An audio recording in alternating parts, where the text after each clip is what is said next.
Now let us move to the next question of MES 014, that is question 2. And the question is, what is the role of teachers in planning, transaction and evaluation of the curriculum?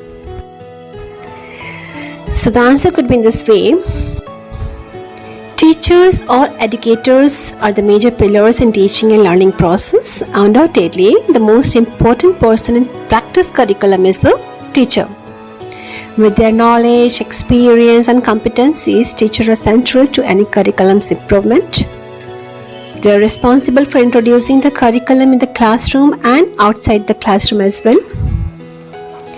A teacher does more than just implementing curriculum.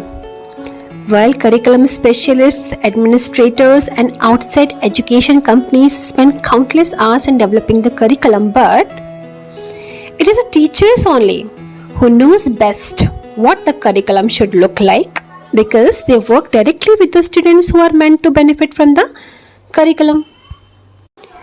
Teachers plays a vital role in planning the curriculum because this is teacher only who knows their students better than others involved in curriculum process. Teacher provides insight into the types of materials, activities and specific skills that need to be included. Teachers from multiple grade levels may collaborate to identify the skills that the students need at each level and ensure that the curriculum adequately prepares students to advance the next grade level. Teachers' role in transaction of curriculum.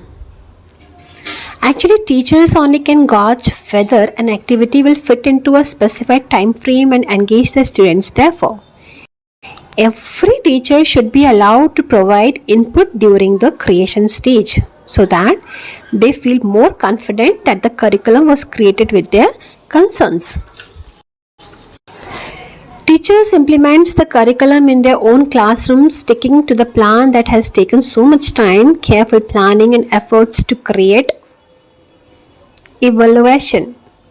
When the teachers fail to implement effective practices in the class, that doesn't mean that she can't take minor changes.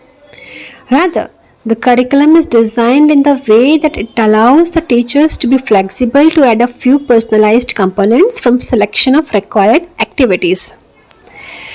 Reflection on curriculum allows teachers and others involved in the process to find any weakness in the curriculum and attempt to make it better. This evaluation can be done in multiple ways, such as keeping a journal as they implement the curriculum, giving student reviews and surveys, analyzing results and assessments. In the absence of adequate teacher training, teachers may rely on their prior beliefs and experiences in interpreting the new curriculum. This will contribute to the mismatch between what the curriculum aims to achieve and what actually happens inside the classroom. Therefore, we can conclude that without an appropriate focus on teachers, quality education is not feasible at all. So, a successfully implemented curriculum can be ensured all through teachers' education program with curriculum development as a major subject. Alright.